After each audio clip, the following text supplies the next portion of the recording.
Hi, it's Brenda with Luke's here today to talk about a new application that you can do on your sewing machine. So what I've done is I've taken, this is actually a piece of canvas, so you want to use a little bit heavier fabric, and we're going to make some custom piping. So I've selected a stitch on my machine, tailored it, making it a little bit narrower than what it calls for on the machine in its initial draft.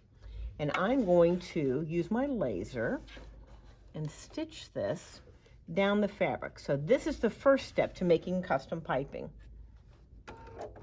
So let me get some stitching going here. You can see I'm using the laser and I've drawn a line down the middle of my fabric. So the laser follows that line to keep my stitching going straight. So we've made a nice long stitch here on our fabric, and we are going to use our scissors, cut our threads. So a couple things. As I mentioned, I use the laser to keep me straight. I use my white clover fine line marker that will disappear with heat. And of course on this, I can even, well, it shows a little bit there, but with a little press of an iron and a pressing sheet, that'll go away. So we've got this nice line of stitching here. You'll also notice that I've got some stabilizer on the back, and that's Tearaway Stabilizer. When you use a decorative stitch that is stitch intense, a nice Tearaway Stabilizer is going to help support that stitch so it doesn't curl up on you. So now we've got our piping pre-made, and I'm going to get rid of that tail of thread there. Okay, good. Now, the next step is to take that stabilizer, peel it off like that. You can see that it's just buried here in the stitch. And the next thing we're going to use is a different foot. This happens to be the Mega Piping foot or a zipper foot. I like this foot because it gives me a lot of traction. It gives me a lot of bend, I suppose, when I'm going to be making my piping. So I'm going to use this foot. Let's go ahead and change that out.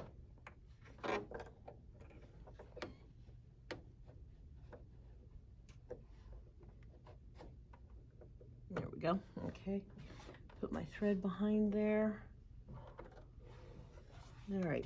Now, the other thing that we're going to do to make our piping is we're going to take our roping, all right, and put that behind our strip of fabric. And here's where the magic is. So when I wrap this around that roping, you can kind of get an idea what this is going to look like. So when I sew this down, we're going to do that in just a second with the Mega Piping foot. This piping has this custom stitching on the outside of it, and that's great for inserting like between borders on a quilt or perhaps on a pillow, etc.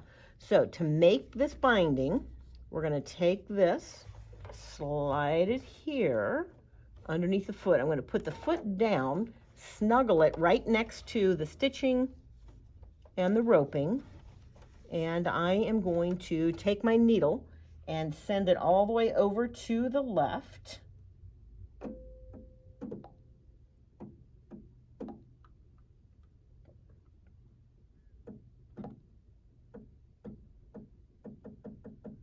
All right, so let's see how close I am on that.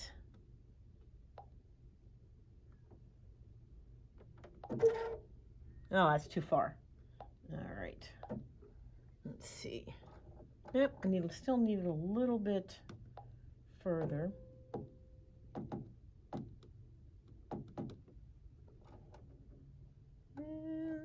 Maybe one more click.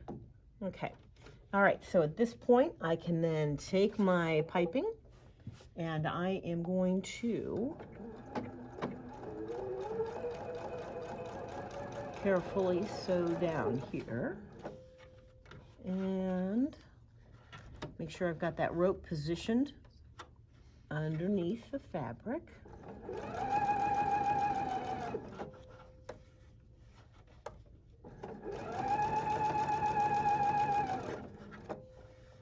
A little bit more.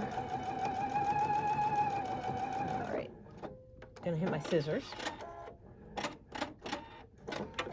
All right, so now I've got my custom piping. So if I wanted to sew this into my project, I would take this is my stitch line. Okay, that's where the rope is.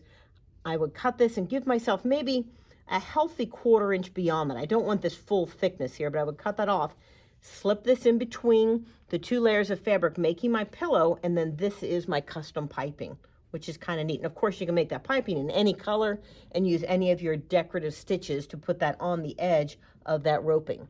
So join us for some creativity, make some custom piping, upgrade your hobby.